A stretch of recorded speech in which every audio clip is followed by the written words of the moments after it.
Praise the Lord.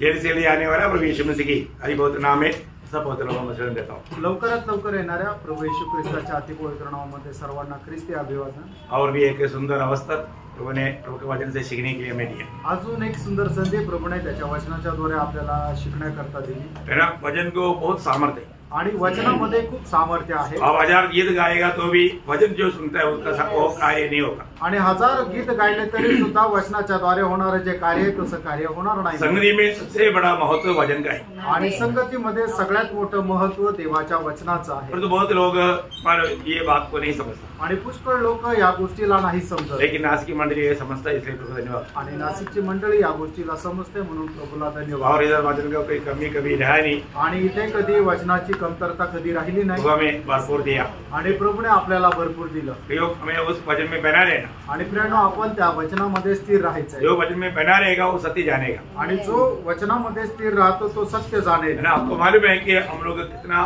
प्रभु का आगमन का निकटता में, आणि आपल्याला ठाऊक आहे आपण प्रभूच्या आगमनाच्या किती जवळ आहोत। पहला पत्रोस 4 अध्याय का 7 वचन के अनुसार, पहिले पेत्र 4 अध्याय त्याच्या 7 वचनाच्या अनुसार हर एक बातों का अंत तुरंत होने वाला है। आणि प्रत्येक गोष्टीचा शेवट जवळ आला आहे। बोलने का अर्थ, सांगायचं तात्पर्य अभी ज्यादा समय इंतजार नहीं करना आता पड़ेगा। जास्त वेळ वाट पाहण्याची गरज नाही। और प्रकाशित वाक्य 12 अध्याय का 3 वचन के आखिर में लिखा है, प्रकटीकरण त्याचा पहिला अध्याय त्याच्या 3ऱ्या वचनाच्या शेवटी असं लिहिलेलं आहे, समय निकट है, आणि वेळ जवळ आली आहे। समय निकट है। आणि वेळ जवळ आहे। अभी समय ज्यादा समय मिलेगा करके सोचना भाई को धोखा हो जाएगा। आणि जास्त वेळ मिळेल असं आपण विचार करणं ही फसगत होईल। तो इसीलिए मतलब समय निकट किसके लिए है? आणि वेळ जवळ कोणाकरता आहे? प्रभु के साथ जाने वालों के लिए, आणि जे प्रभू सोबत जाणारे आहेत त्यांच्याकरता। इसलिए उनके लिए आज एक खास संदेश है। आणि त्यांच्याकरता आज विशेष एक संदेश आहे। आज का विषय का हेडिंग देगा, मतलब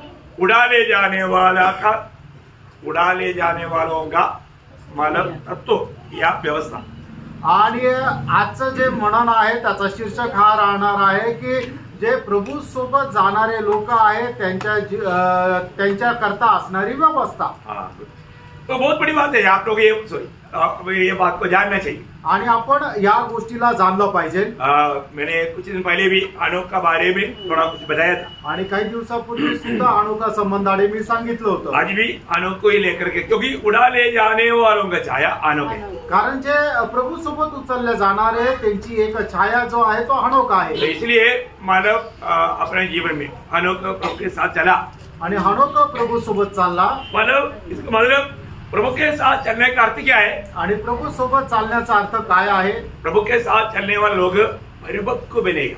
आणि जे प्रभु सोबत चालणारे लोक आहेत ते परिपक्व होतील। कौन परिपक्व बनेगा? परिपक्व कोण होईल? प्रभु के साथ चलने वाला। आणि प्रभु सोबत चालणारे। इसमें मसीह जीवन क्या है? प्रभु के साथ चलने वाले जीवन है। आणि ख्रिस्ती जीवन काय आहे? तो प्रभु सोबत चालणारं जीवन आहे। तो अभी हम अनोख का बारे में जब हम देखता है, आणि अनोखा संबंधाने ज्या वेळेला आपण पाहतो है ना, वहां पर उसका 4 सविशेषता उड़ा करके दिखता है। आणि 4 वैशिष्ट्य त्या ठिकाणी प्रकर्षाने आपल्याला जाणवतात। मतलब हर एक अनोख के संबंध में 4 बात उड़ा कर कहा है। आणि अनोखा संबंधाने 4 गोष्टी प्रकर्षाने सांगितल्या आहेत।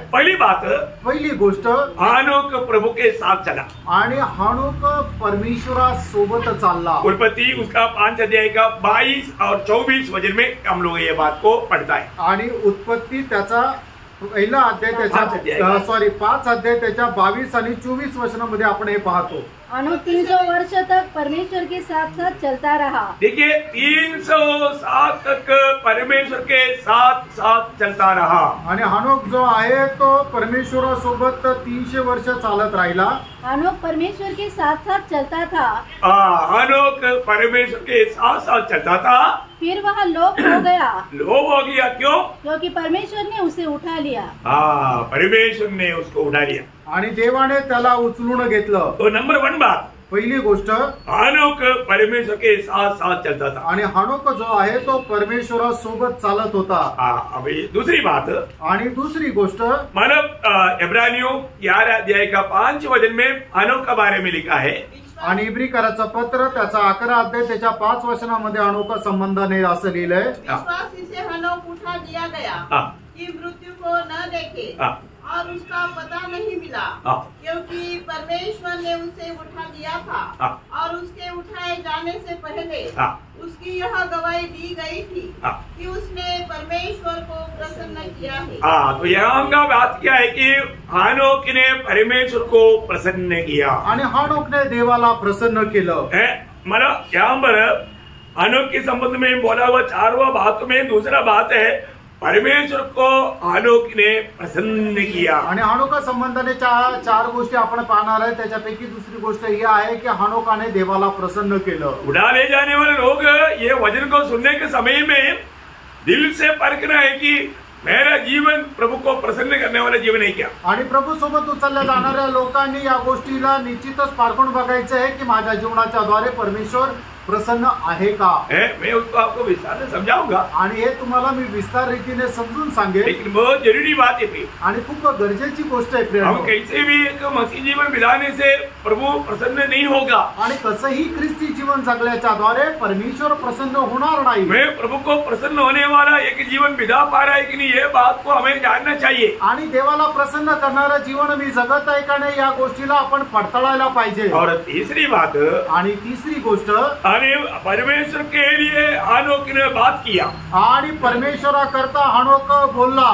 ये बहुत बड़ी बात है ना, आणि ही खूप मोठी गोष्ट आहे ना। मानव परमेश्वर के लिए हानोक बात करने का मतलब वो एक भविष्यवक्ता है आणि परमेश्वरा करता हानोक बोलणं याचा अर्थ तो एक संदेष्टा आहे। आपको मालूम है भविष्यवक्ता क्या करता? आणि जो भविष्यवक्ता आहे तो काय करतो? परमेश्वर से पा करके परमेश्वर के लिए बोलता आणि तो परमेश्वरापासून प्राप्त करून परमेश्वरा करता बोलतो। अभी हम लोग आपको भविष्यवाणी कर रहा है, आता आम्ही भविष्यवाणी करत आहोत। क्या करता है? आणि काय करतो? प्रभु से पाया हुआ संदेश आपको दे रहा है, उसको बोलता है भविष्यवाणी। देवापासून प्राप्त केलेला संदेश हा तुम्हाला देतोय तो याला म्हटलं जातं भविष्यवाणी। नया नियम के अनुसार भविष्यवाणी प्रभु से वचन पा करके मंडली को देना है। आणि नवीन कराराच्या अनुसार देवापासून वचन प्राप्त करून मंडळीला देणं ही आहे। परंतु कई लोगों ने क्या समझा, तो अमेरिका जाएगा, तुम्हारा घर 4 मंजिल का बन जाएगा, ये दुनिया की बातें कहने वाले लोगों के बारे में लोग सोचते हैं कि ये भविष्यवक्ता है। और प्रियो, ये सब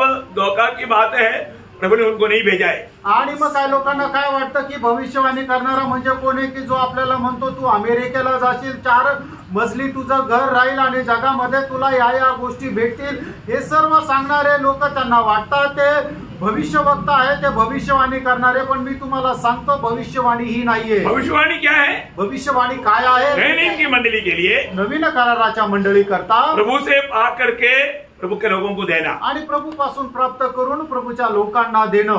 तो अभी हानोक ने क्या किया? आणि हानोकाने काय केलं? हानोक प्रभु के साथ चलते चलते प्रभु से पाया और पाया हुआ बात दुनिया को दिया। आणि हानोक प्रभु सोबत चालत चालत त्याने प्रभु पासून प्राप्त केलं आणि प्रभु पासून प्राप्त करून त्याने लोकांना दिलं। यहूदा का पत्री उसका 14-15 वचन आणि यहूदा त्याचं 14 आणि 15 वचन। हानोक ने भी जो आदम के 7वीं पीढ़ी में था, इनके विषय में यह भविष्यवाणी की, देखो प्रभु अपने लाखों पवित्रों के साथ आया कि सबका न्याय करे और सब भक्तिहीनों को उनके अभक्ति के सब कामों के विषय में जो उन्होंने भक्तिहीन होकर किए हैं और उन सब कठोर बातों के विषय में जो भक्तिहीन पापियों ने उनके विरोध में कही है, दोषी ठहराए। देखिए हानोक ने कितना बहुत गहरा भविष्यवाणी किया। आणि बघा हानोकाने किती गहन अशी भविष्यवाणी केली। प्रभु के साथ 300 साल चला हुआ हानोक को प्रभु ने कितना गहरा प्रकाशन दिया। आणि 300 वर्ष देवासोबत चाललेला हानोकाला देवाने केवढी मोठी गहन असं भविष्यवाणी सांगितली। मंडली उड़ा ले जाने के बाद में मंडली मानव दुनिया में होने वाला बात, इसके बाद में मंडली के साथ आने वाला बात, ये सारे बातों का प्रकाशन हानोक को प्रभु ने दिया। आणि मग कशा प्रकारे मंडळी उचलल्या जाईल आणि त्याच्यानंतर कशा प्रकारे या जगामध्ये महाक्लेश राहील आणि त्याच्यानंतर प्रभू आपल्या मंडळीसह कशा प्रकारे येईल या सर्व गोष्टीचं प्रकाशन देवाने हानोकाला दिलं। एक व्यक्ती प्रभु की ओर से भेजा है कि नहीं, कैसे मालूम पड़ेगा? आणि एखादा व्यक्ती प्रभूकडून पाठवलेला आहे का नाही हे कसं समजणार? यूहन्ना 3:34 में पढ़ता है, योहान वृत्तांत त्याचा 3रा अध्याय त्याच्या 34 वचनामध्ये आपण असं वाचतो, क्योंकि जिसे परमेश्वर ने भेजा है वह परमेश्वर की बातें कहता है। देखा, परमेश्वर की बातें कहेगा। आणि ज्याला देवाने पाठवलंय तो देवाच्या गोष्टी बोलेल, वो परमेश्वर की बातें लोगों को देगा आणि देवाच्या गोष्टी तो लोकांना देईल। तो अनोख परमेश्वर की बातें दुनिया को दिया आणि अनोखाने परमेश्वराच्या गोष्टी जगाला दिल्या। और अनोखा संबंध में 4वां बात क्या है? आणि अनोखा संबंधाने 4थी गोष्ट काय आहे? परमेश्वर की उपस्थिति में उड़ा लिया गया। आणि देवाच्या उपस्थितीमध्ये तो उचलला गेला। देखा, परमेश्वर उनको उड़ा कर लेकर गया आणि परमेश्वर त्याला उचलून घेऊन गेला। उत्पत्ति 5:24 में, उत्पत्ति त्याचा 5 अध्याय त्याच्या 24 वचनामध्ये, हनोक परमेश्वर के साथ साथ चलता था, आखिरी बात, क्योंकि परमेश्वर ने उसे उठा लिया। परमेश्वर ने उसको उड़ा लिया आणि देवाने त्याला उचललं। और इब्रानियों 11:5 की आखिरी बात, आणि इब्रिकराचं पत्र 11 अध्याय 5 वचनाचा शेवटला भाग, और उसके उठाए जाने से पहले उसकी यह गवाही दी गई थी। मतलब वो उड़ा लिया गया, मतलब उससे पहले गवाही मिला लेकिन उड़ा लिया गया। आणि तो उचलला गेला। बहुत बड़ी बात है, बीच में, ठीक है, आप समझदार है। तो सबसे बड़ी बात, उड़ा लिया गया आणि तो उचलला गेला। तो अनोखा 4 बात क्या क्या है? आणि अनोखाच्या 4 गोष्टी काय काय आहेत? पहली बात, प्रभु का साथ चला, आणि सगळ्यात पहिली गोष्ट, हनोक जो आहे तो देवासोबत चालला। और दूसरी बात, परमेश्वर को प्रसन्न सब लोग बोलो ना, परमेश्वर को प्रसन्न किया। नींद भी दूर हो जाएगा। सगळ्यांनी बोला, ज्यांना झोप येते त्यांची झोप पण निघून जाईल। क्योंकि ये उड़ाने जाने वाली बात है आणि उचलल्या जाणारी गोष्ट आहे। आप भी उड़ाने जाने वालों में तो आपको खुशी से ये बात बोलना चाहिए। आणि तुम्ही सुद्धा प्रभू सोबत उचलल्या जाणाऱ्यांपैकी आहे तर तुम्ही सुद्धा ही गोष्ट बोलायला पाहिजे। प्रभु आओ जाओ मुझे क्या ऐसा है तो मत बोल। आणि प्रभू येईल जाईल मला काय करायचं असं जर तुमचे विचार असेल तर मग नका बोलू। ऐसा विचार से बैठने वाला भी होगा, वही तो ये बात में इतना इंटरेस्ट नहीं लेता। आणि मग अशा बसणारे लोक सुद्धा असतील ते तर या गोष्टीचा इंटरेस्ट घेत नाही। तो तीसरी बात क्या है? आणि तिसरी गोष्ट काय आहे? प्रभु के लिए बोला, प्रभु के लिए बोला, प्रभु के लिए बोला, आणि प्रभु करता तो बोलला। प्रभु के लिए बोलने वाला है उड़ाने जाने वाले लोग। आणि जे प्रभु सोबत उचलल्या जाणाऱ्या लोकांचं वैशिष्ट्य आहे की ते प्रभु करता बोलणारे आहे। ये तीनों काम करने वालों को प्रभु उड़ा ले जाएगा। आणि या तिन्ही काम करणाऱ्या लोकांना प्रभु उचलून घेऊन जाईल। बहुत सुंदर बात है आणि खूप सुंदर गोष्ट आहे। आपको मालूम है, उत्पत्ति 5वां अध्याय एक कब्रिस्तान का अध्याय है। आणि उत्पत्ति त्याचा 5वां अध्याय जो आहे तो कब्रिस्तानाचा अध्याय आहे। उस अध्याय की खूबी क्या है? उसको कब्रिस्तान का अध्याय कहा जाता है। आणि त्या अध्यायाचं वैशिष्ट्य काय की त्याला कब्रिस्तानाचा अध्याय म्हटलं जातं। अगर उसमें आपको मालूम है, उसमें 9 लोगों के बारे में गवाही है, उसमें अगर बीच में हनोक नहीं होता तो कम्प्लीटली वो कबर ही कबर हो जाता। आणि मग 9 लोकांसंबंधाने त्या ठिकाणी वर्णन केलेलं आहे। त्याच्यामध्ये अनोखाचं जर वर्णन नसतं तर मग संपूर्ण अध्यायामध्ये फक्त कबरच कबर राहिली असती। इसमें 8 लोगों के बारे में सिर्फ 3 शब्द है। आणि याच्यामध्ये 8 लोकांसंबंधाने फक्त 3 वचन आहे। क्या शब्द है? आणि ती काय वचन आहे? मतलब जन्म हुआ, त्याचा जन्म झाला, जन्माया, आणि मग त्यांनी कोणाला जन्म दिला, मर गया, आणि ते मेले, खत्म था, संपली गोष्ट। बाकी 8 के बारे में ये बोल करके खत्म किया। आणि 8ही लोकांसंबंधाने अशा प्रकारे बोलून ते संपवलेलं आहे। इसलिए उस अध्याय को बोलता है कब्रिस्तान का अध्याय। आणि म्हणून त्या अध्यायाला म्हटलं आहे कब्रिस्तानाचा अध्याय। इसलिए आपको कोई बोलेगा, मतलब बाइबल में कब्रिस्तान का अध्याय है, बोलेगा तुरंत बोलना उत्पत्ति 5 अध्याय। आणि मग ज्या वेळेला जर तुम्हाला कोणी विचारलं की बायबल मध्ये कब्रिस्तानाचा अध्याय आहे का, मग लगेच तुम्ही उत्तर द्या उत्पत्ति 5 अध्याय। हर एक बातों में इतना सुंदर सुंदर बात लिखा है ना, आणि प्रत्येक गोष्टीमध्ये किती सुंदर सुंदर गोष्टी लिहिलेल्या आहे ना। प्रभु का वचन का अच्छा प्रकाश पाना पवित्र लोगों के लिए जरूरी बात है। आणि प्रभूच्या वचनाचा चांगला प्रकाश प्राप्त करणं हे प्रभूच्या लोकांकरता चांगलं आहे। परंतु इसमें हनोक बिल्कुल इनमें भरकता। आणि या 8 पैकी जो हनोक होता तो त्यांच्यापैकी तो एकदम वेगळा होता। प्रभु के साथ चलने वाला का जीवन हमेशा फर्क रहेगा। आणि जे प्रभु सोबत चालतात त्यांचं जीवन नेहमी वेगळं राहतं।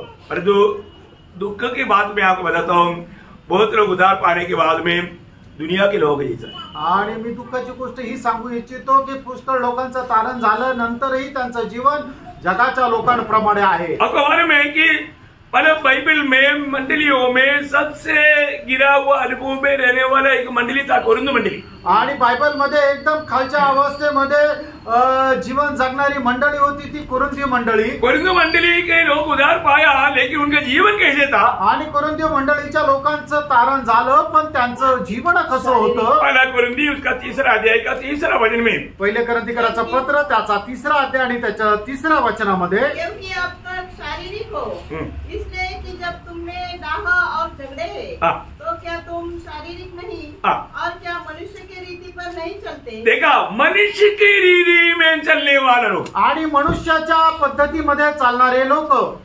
फिर क्या हम जानवर की रीति में चलना चाहिए? आणि मग आपण प्राण्यांच्या पद्धतीत चालायला पाहिजे का? यहाँ पर जो मनुष्य की रीति बोला तो उसका अर्थ अन्य जाति के लोगों के जैसा जीने वाला। आणि मनुष्याच्या रीतीप्रमाणे सांगायचं झाल्यानंतर मग जे परराष्ट्रीय लोक आहे, अन्य जातीचे लोक आहे, त्यांच्या चालीरीतीप्रमाणे चालणारे लोक। मतलब जो लोग उद्धार नहीं पाया, ऐसा लोगों के जैसा तुम भी जीते हो, बोलने का अर्थ वो है। आणि ज्यांचं तारण नाही झालं त्यांच्याप्रमाणे तुम्ही सुद्धा जीवन जगता, हे सांगायचा अर्थ आहे। मैं इसलिए आपको बताना चाहता हूँ, प्रियो, प्रभु में आने के बाद में हमारा जीवन इतना बेहतर मतलब लेवल का होना चाहिए। आणि प्रभू मध्ये आल्यानंतर आपलं जीवन जे आहे किती उंच पातळीचं राहिला पाहिजे, है ना। इसका मतलब हनोक उस पद का अर्थ क्या है? आणि हनोक या शब्दाचा अर्थ काय आहे? समर्पित। हाँ, देखा, मतलब ध्यान से सुनने वाला ही उत्तर दे सकता, आणि लक्ष देऊन ऐकणारा जो आहे तोच उत्तर देऊ शकतो। मेरे घर में मैं 1-2 हफ्ते पहले संदेश दिया था, आणि 1-2 आठवड्यापूर्वी हा संदेश दिला होता। हनोक उस पद का अर्थ है, पियो, क्या है? हाँ, समर्पित। आणि हनोक या शब्दाचा अर्थ काय आहे तर समर्पित। पियो, हमने उद्धार पाया बोलना काफी नहीं, मैं प्रभु के लिए समर्पित है, तभी आप प्रभु के साथ चल पाएंगे। आणि माझं तारण झालं एवढं बोलणं पुरेसं नाहीये, तुम्ही प्रभू करता जर समर्पित आहात तरच तुम्ही प्रभू सोबत चालू शकता।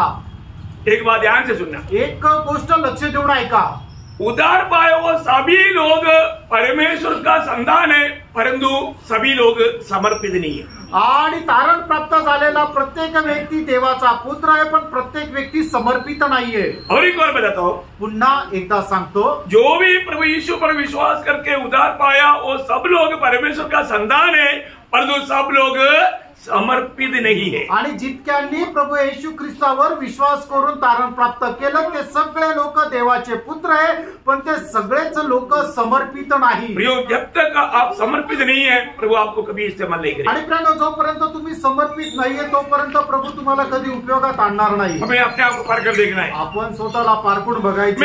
मेरे जीवन प्रभु के लिए समर्पित किया है क्या? आणि मी माझं जीवन प्रभू करता समर्पित केलेलं आहे का? ऐसा व्यक्ति को प्रभु जरूर उसकी महिमा के लिए इस्तेमाल करेगा। आणि अशा व्यक्तीला प्रभू निश्चितच त्याच्या गौरवाकरता उपयोगात आणेल। अभी आप देखिए, हनोक जीवन बिताने वाला वो समय, वो काल कैसे काल था? आणि हनोक ज्या काळामध्ये जीवन जगत होता तो काळ कसा काळ होता?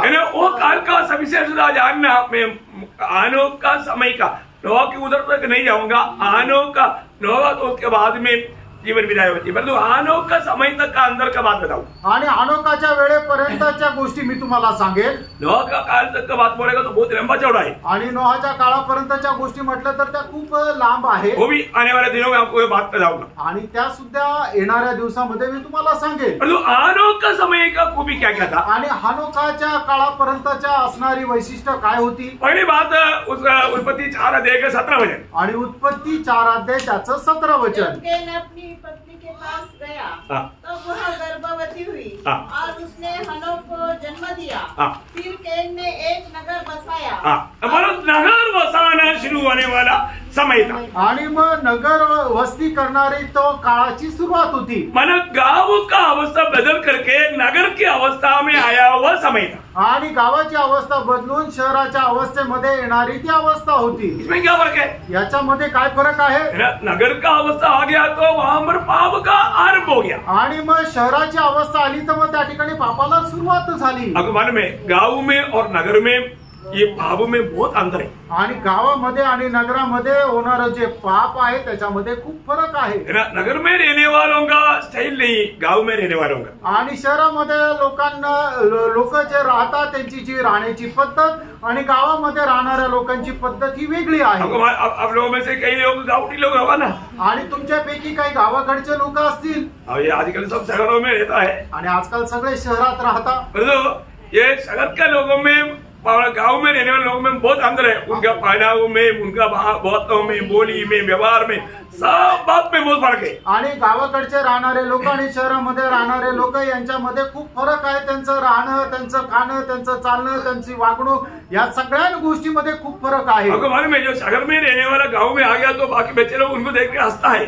आणि मग जो शहरामध्ये राहणारा मनुष्य गावाकडे आल्यानंतर बाकीचे गावाकडचे लोक त्याला पाहून हसतात। क्यों? उनका पहनाव में भी बहुत फर्क है आणि त्याच्या जे वस्त्र परिधान करण्याची जी पद्धत आहे त्याच्यामध्ये खूप फरक आहे ना, बहुत एक अलग दर्जे का है आणि एक वेगळ्या दर्जाचा आहे। हाँ, तो वहां पर अनोखा समय में वो गाँव की अवस्था बदल करके नगर की अवस्था, सिटी की अवस्था में बदलने वाला पाप का भयंकर बढ़ोतरी का समय था। आणि अनोखाच्या अवस्थेमध्ये गाव जे आहे ते शहरामध्ये रूपांतर होत होतं। म्हणजे काय, पापाची अवस्था वाढण्याचा तो काळ होता। और दूसरी बात क्या है? आणि दुसरी गोष्ट काय आहे? उसका 21 वचन, 4 का 21 आणि उत्पत्ती 4 अध्याय त्याचं 21 वचन। उसके भाई का नाम युगाल था। वह वीणा और बांसुरी आदि बाजों के बजाने की सारी रीति का प्रवर्तक हुआ।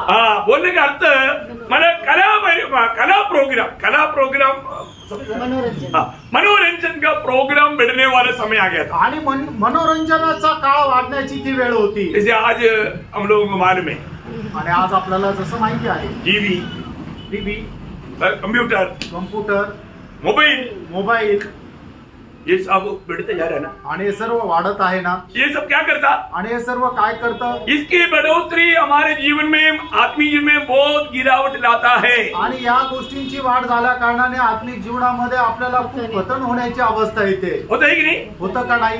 जरूर होता है प्रियो, निश्चितच होते है ना। आज आपको मालूम है, आज बहुत लोगों को प्रार्थना करने के लिए समय नहीं, टीवी देखते रहता, मोबाइल देखते रहता, कंप्यूटर देखते रहता, प्रार्थना, परिवार ही प्रार्थना तक खत्म।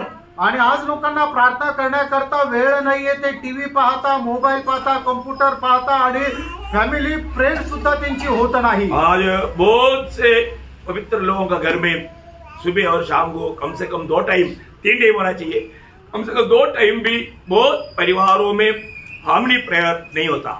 आणि पुष्कळ परिवारामध्ये दिवसातून 2दा म्हणजे सकाळी आणि रात्री अशी फॅमिली प्रार्थना सुद्धा होत नाही। आप फर्क को प्रियो, तुम्ही पारखा प्रियांनो, ये किसका असर है? आणि हा कोणाचा परिणाम आहे? ये कला प्रोग्राम के असर है। आणि हे जे मनोरंजनाचा जो प्रोग्राम आहे त्याचा हा फरक आहे। हाँ, टीवी प्रोग्राम है, आणि हा टीव्ही प्रोग्राम आहे, मोबाइल प्रोग्राम, हा मोबाईल प्रोग्राम आहे, कंप्यूटर प्रोग्राम, हा कम्प्युटर प्रोग्राम आहे। इसके बीच लोग भाग रहे हैं। याच्या पाठीमागे लोक पळत आहेत। आप सोचो प्रियो, पाप कितना बढ़ते जा रहा है, आप देखो। आणि तुम्ही विचार करा प्रियांनो, पाप किती वाढत आहे। आज लोगों को अलिगवाई का बात बोलेगा तो सबसे अधिक अलग होना चाहिए ये मोबाइल से।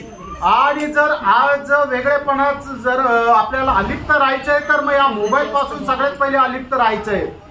ध्यान से सुनते सब लोग, आणि सर्व लक्ष देऊन ऐकत आहे ना। आपका जिंदगी को मोबाइल की जो प्रेम आपका जिंदगी को बर्बाद करेगा। आणि मोबाईलचं जे प्रेम आहे ते तुमचं जीवन बर्बाद करेल। और मैं खास करके माँ बाप को ये विनती करना चाहता हूँ, मानव कम से कम 18 साल तक बच्चों के हाथ में मोबाइल देना ही नहीं। आणि आई वडिलांना मी विनंती करू इच्छितो, कमीत कमी 18 वर्षापर्यंत आपल्या मुलांच्या हातामध्ये मोबाईल देऊ नका। और आज सरकार ने भी ऐसा मार्ग खोल दिया, मोबाइल बिना पढ़ाई होता ही नहीं। आणि मग सरकारने सुद्धा अशा प्रकारे मार्ग उघडला की अभ्यास जर करायचा तर मोबाईल पाहिजेच।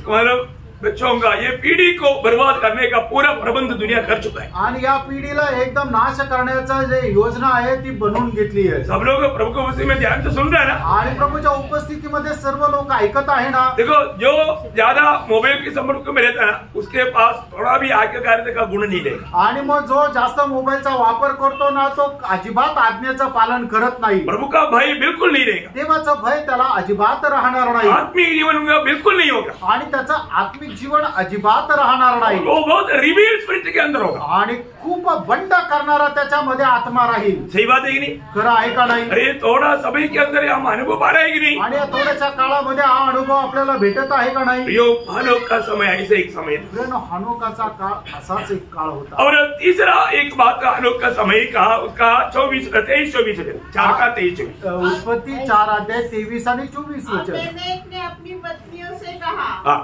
हे आदा और हे सिला, हाँ। मेरी सुनो। हाँ। हे लेमेक की पत्नियों, मेरी बात पर कान लगाओ। हाँ।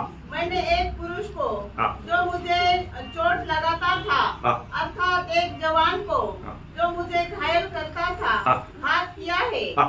जब कैन का बदला 7 गुना लिया जाएगा, हाँ। तो लेमेक का 70 गुना लिया ओ जाएगा। प्रीत को मतलब क्या है कि प्रयोग बिल्कुल एकदम बेतला लेने वाला आधार्मिकता का ऊंचा लेवल पहुंचा हुआ समय था। आणि मग बदला घेणाऱ्या अधर्माचा एकदम उंच पातळीवर तो काळ पोहोचला होता। मतलब कभी भी सहने का क्षमा करने का बात है ही नहीं। आणि कधीही क्षमा करण्याचा किंवा सहन करण्याची गोष्ट राहिली नाही। और आज हम दुनिया भर में क्या देखता, आज जगभरामध्ये आपण काय पाहतो वही बात देखता। तेच पाहतो। छोटी छोटी बातों में लोग एक दूसरे को खत्म कर रहे हैं, आणि छोट्या छोट्या गोष्टीमध्ये लोक एकमेकाला मारून टाकत है ना। आहेत। भाई भाई के बीच में, बहन बहन के बीच में, आपस में, पड़ोसी पड़ोसी के बीच में, अरे इतना झगड़ा, इतना भारी विपत्ति बढ़ते जा रहा है। आणि भावा भावामध्ये, बहिणी बहिणीमध्ये, शेजाऱ्यांमध्ये एवढे भांडणं जे आहे ते वाढत चालले।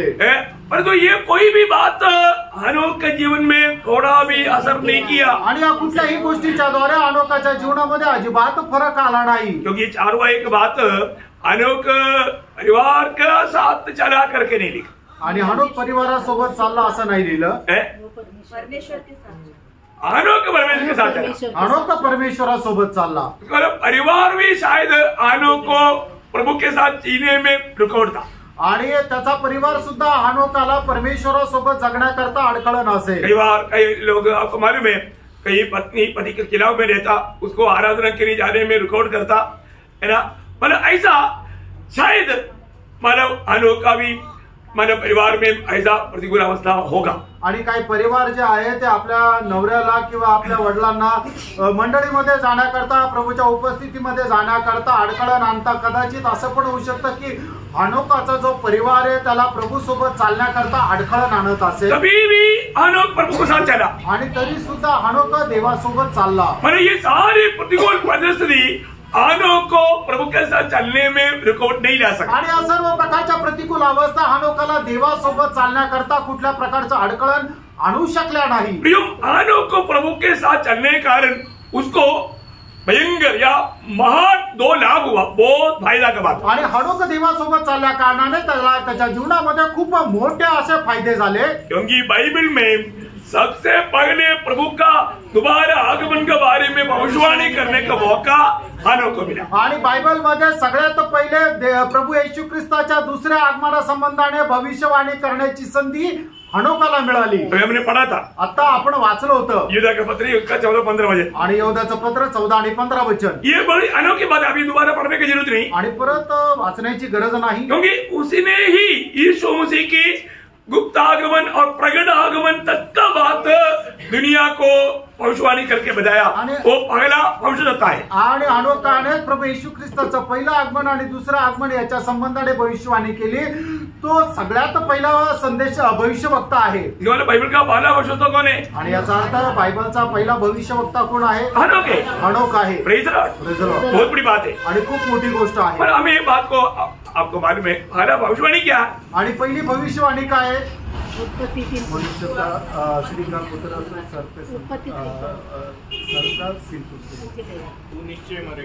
हाँ, पहला भविष्यवाणी प्रभु ने कहा था 2:17 में, मतलब जिस दिन तू ये फल खाएगा तू मरेगा, वो भविष्यवाणी था, प्रभु ने किया था। आणि सगळ्यात पहिली भविष्यवाणी प्रभूने ही केली होती की तू निश्चित मरशील। उत्पत्ति 2 अध्याय 17 वचन। अब मुझे भारत अधिकतर लोग मेरे, लेकिन कुछ पहले मैं ये बात बताया था, लेकिन सबको याद नहीं।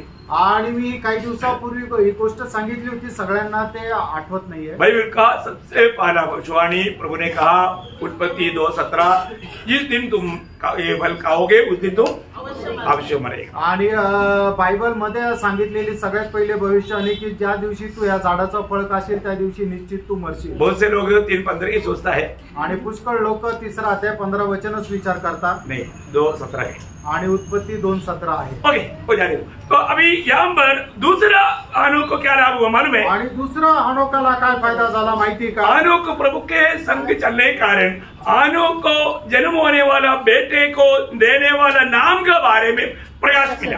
आणि हनोक देवासोबत चालल्या कारणाने त्याचा जन्म होणारा जो मुलगा आहे त्याच्या नावाचा प्रकाश त्याला मिळाला। अब देखिए आजकल बच्चे लोगों को कैसे नाम देता, आणि आजकाल मुलांचं नाव कसं ठेवलं जातं? पिताजी का पहला शब्द और बाप का आखिरी शब्द दोनों मिला करके लबा। आणि वडिलांच्या नावाचा पहिला शब्द आणि आईच्या नावाचा शेवटला शब्द असं नाव ठेवतात। पर बोलने का अर्थ ऐसा ऐसा कुछ बात को लोग ढूंढता, आणि अशा प्रकारचे लोक शोधतात। लेकिन यहाँ पर हनोक ने अपने बेटे को जो नाम दिया, आणि हनोकने आपल्या मुलाला जे नाव दिलं बिल्कुल प्रभु से अगुवाई पा करके दिया। आणि निश्चितच प्रभू पासून वाणी प्राप्त करून ते नाव दिलं। हनोक के बेटे को हनोक ने क्या नाम दिया? आणि हनोकाने आपल्या मुलाला काय नाव दिलं? मेथुशेलह। मथुशेलह। आपको मालूम है बाइबल में सबसे ज्यादा आयु जिया हुआ व्यक्ति का नाम क्या है? आणि बायबल मध्ये सगळ्यात जास्त आयुष्य जगलेल्या व्यक्तीचं नाव काय आहे? मेथुशेलह। मथुशेलह। अच्छा, मेथुशेलह नाम का अर्थ क्या है? आणि मथुशेलह या नावाचा अर्थ काय आहे? उसकी मृत्यू के बाद मतलब उसकी मृत्यू के बाद ये संभव होगा। आणि त्याच्या मेल्यानंतर ही घटना घडेल। कौन सा संभव होगा? आणि कुठली घटना घडेल? जलप्रलय। जलप्रलय येईल। मतलब इस दुनिया पर परमेश्वर का न्याय होगा आणि या जगावर देवाचा न्याय होईल। ऐसे हुआ ना? असं झालं ना? ऐसा ही हुआ। असंच झालं। अब देखिए जिस साल मेथुशेलह मरा उस साल में जलप्रलय हुआ।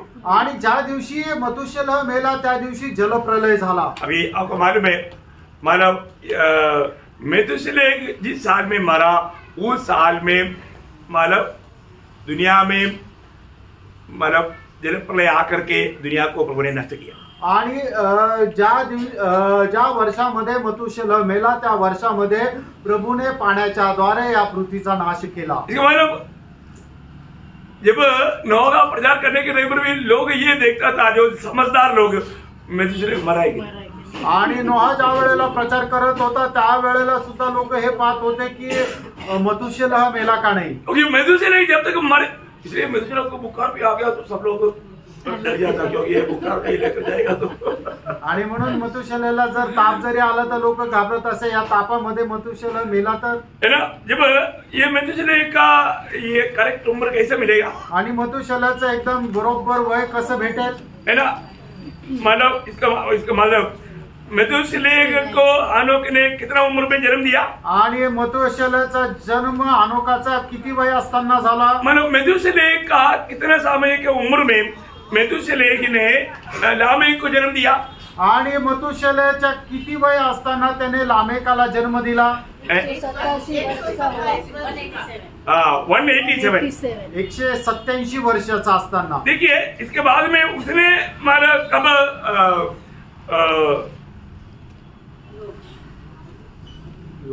लामेक को मतलब जन्म दिया?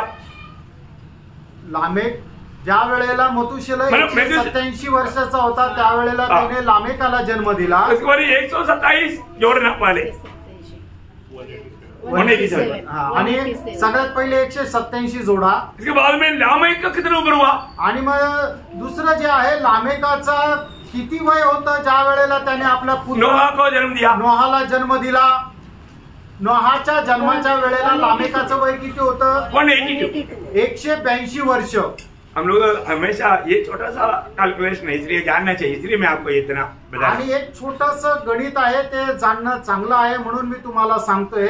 म्हणजे ज्या वेळेला लामेकाचा जन्म झाला त्या वेळेला मथुशेलहचं वय 187 होतं आणि ज्या वेळेला नोहाचा जन्म झाला त्या वेळेला मथुशेलहचं वय 182 होतं। म्हणजे 182 वर्ष झाल्यानंतर म्हणजे नोहाचं ज्या वेळेला जन्म झाला त्यावेळेला मथुशेलहचं वय किती होतं? 187 प्लस 182। ये दोनों जोड़ना, हे दोघंही तुम्ही जोडा। इसके बाद में त्याच्यानंतर नोहा का कितने साल में जलप्रलय आया? आणि नोहाच्या कितव्या वर्षाला जलप्रलय आला?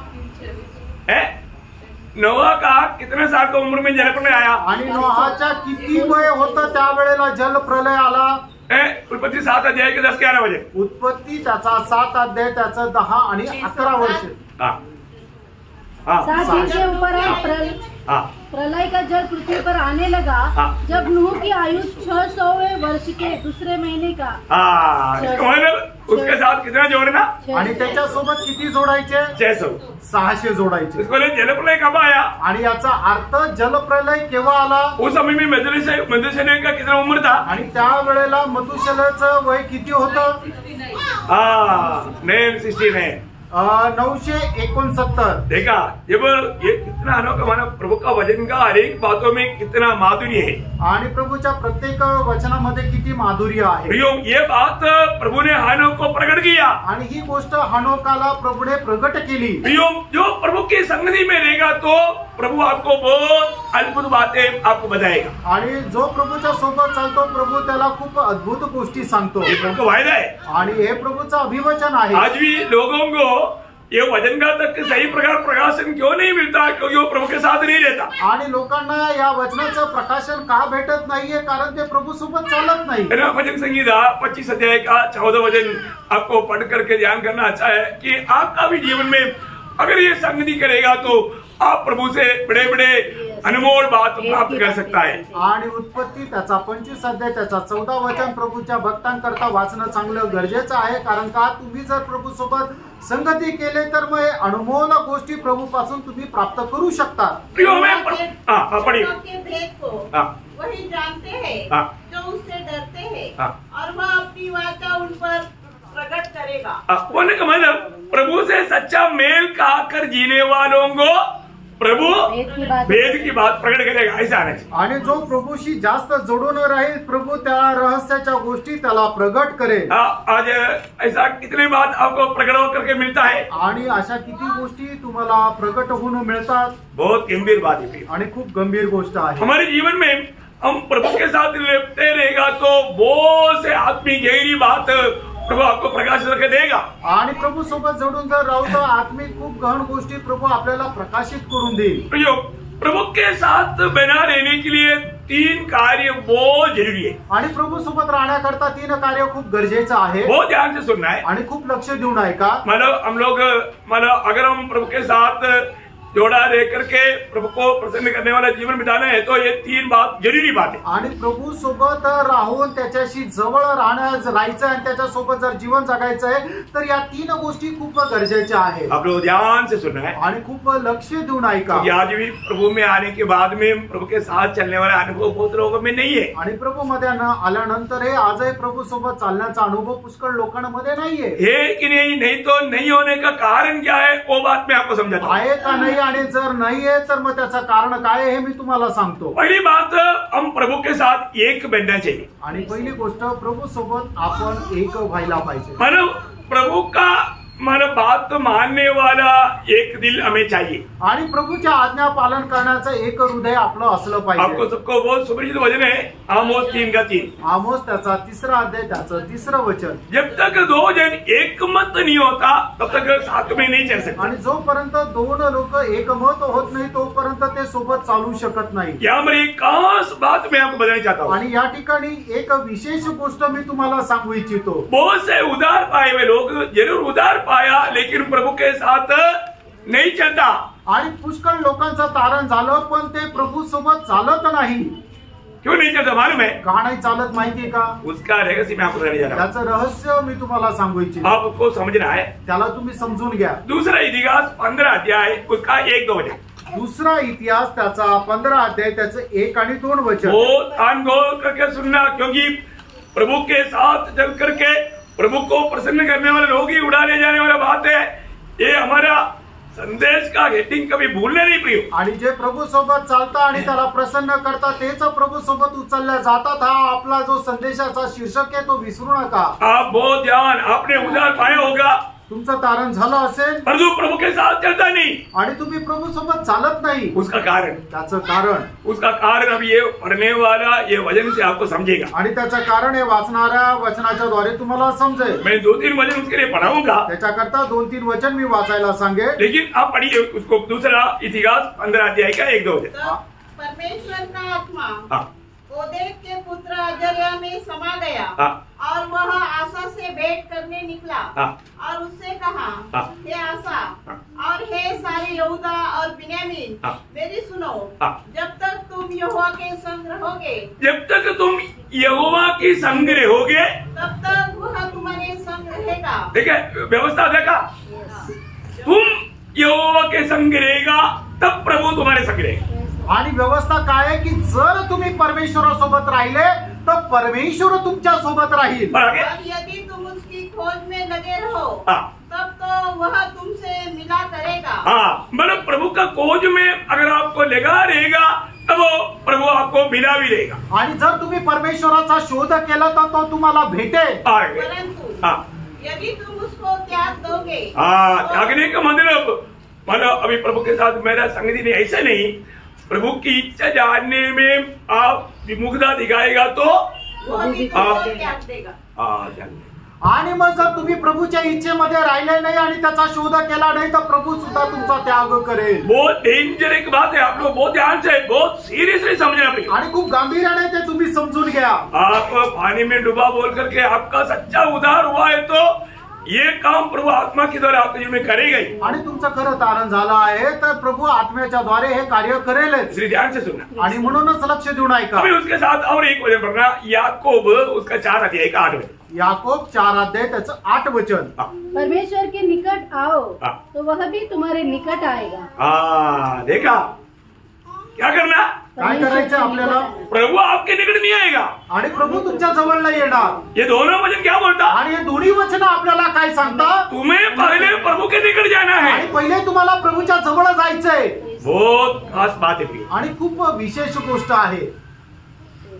आप प्रभु मेरे पास आने तो बोल करके वेट करेगा तो आप कभी भी प्रभु के साथ नहीं चल पाएगा। आणि प्रभू माझ्या जवळ येऊ द्या अशी तुम्ही जर वाट पाहत राहिले तर प्रभू तुमच्या जवळ नाही येणार। आपको प्रभु के निकट जाना है। आणि तुम्हाला प्रभूच्या जवळ जायचंय। आपने उधार पाया ना, तुमचं तारण झालं ना, आपको प्रभु के निकट जाना है। तुम्हाला प्रभूच्या जवळ जायचंय। और एक वचन माना पड़ोसियों 2:6, कलसीकराचं पत्र 2 अध्याय त्याचं 6 वचन। अतः जैसे तुमने मसीह यीशु को प्रभु करके ग्रहण कर लिया है हाँ। वैसे ही उसी में चलते रहो। देखा, उसी में चलना, मतलब प्रभु को प्रभुता देख करके प्रभु की आज्ञाकारिता में चलना। आणि प्रभूला प्रभुत्व देऊन प्रभूच्या आज्ञाधारकपणामध्ये चाला। अभी मतलब ज्यादा लंबा मैं नहीं जाऊंगा, एक खास बात अभी बताकर खत्म करूंगा। आणि एक विशेष गोष्ट या ठिकाणी सांगून मी थांबेल। हमारा साधारण प्रार्थना कैसे रहता, आणि साधारण रीतीने आपली प्रार्थना कशी राहते? प्रभु मैं जहां पर भी जाएगा तू मेरे साथ चलना। आणि प्रभू मी जिथे कुठे जाईल तू माझ्या सोबत राहा। सही बात है ना? प्रभु मैं कहीं भी जाता है तो तू मेरे साथ रहना। आणि मी जिथे जिथे जाईल तिथे तिथे तू माझ्या सोबत राहा। और तू प्रभु क्या बोलता है, आणि प्रभू काय म्हणतो? तू मेरे साथ रहेगा तो हम साथ चल सकते हैं। आणि तू जर माझ्या सोबत राहिला तर आपण सोबत चालू। फर्क समझ में आया? फरक लक्षात आला का? फर्क किती लोगों को समझा? आणि या दोन गोष्टी मधला फरक किती लोकांना समजलं? ये दोनों वचन में प्रभु बोलता है कि तुम मेरे पास आना तो मैं तुम्हारे पास आएगा। आणि प्रभू पहिल्यांदा काय म्हणतो की तू माझ्याकडे ये तर मी तुझ्या जवळ येईल।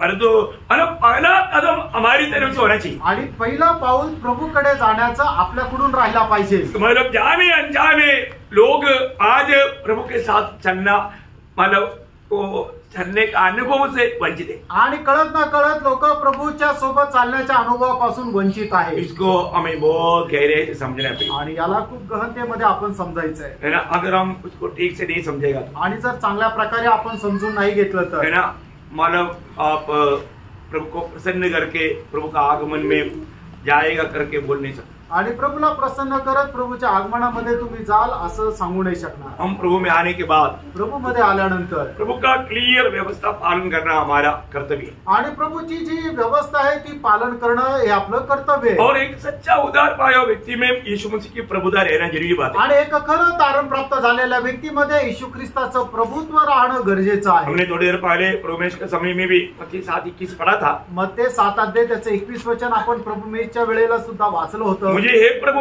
कहने वाला सब स्वर्गराज में प्रवेश नहीं करेगा। आणि मला हे प्रभु म्हणणारे सर्वच लोक स्वर्गाच्या राज्यामध्ये प्रवेश नाही करणार। फिर कौन जाएगा? मग कोण जाणार? जो मेरे स्वर्गीय पिता की इच्छा के अनुसार चलता। आणि जे माझ्या स्वर्गीय पित्याच्या इच्छेच्या अनुसार चालतात। अभी बहुत मला गहरी बातें हैं, मैं आपको अभी कल का क्लास में आपको बताऊंगा। आणि खूप गहन गोष्टी आहे ज्या मी उद्याच्या क्लासमध्ये तुम्हाला एकदम बहुत गहरा प्रकाश आणि खूप गहन असा प्रकाश भजन का बहुत गहरा प्रकाश। आणि वचनाचा खूप गहन प्रकार मैं आग्रह करता हूँ अब बहुत प्रार्थना के साथ आइएगा फिर। आणि मी अशी इच्छा करतो तुम्ही खूप प्रार्थनेपूर्वक या। मालूम नहीं उससे पहले प्रभु आएगा कि नहीं, आणि माहिती नाही त्याच्या अगोदर प्रभु येईल का नाही। अभी तक सुना हुआ वचन को अमल करेगा तो आप जरूर विजयी होकर के प्रभु के संग मिल सकता। आणि आतापर्यंत ऐकलेल्या वचनाचं जर तुम्ही अंमलबजावणी केली तर निश्चितच प्रभूच्या आगमनामध्ये तुम्ही प्रभू सोबत राहाल। तो प्रभु आपको ये वचन के द्वारा बहुत आशीष दे आणि प्रभू या वचनाच्या द्वारे तुम्हाला खूप आशीर्वाद देव, प्रभु को महिमा मिले, प्रभूला गौरव मिळो। आमेन।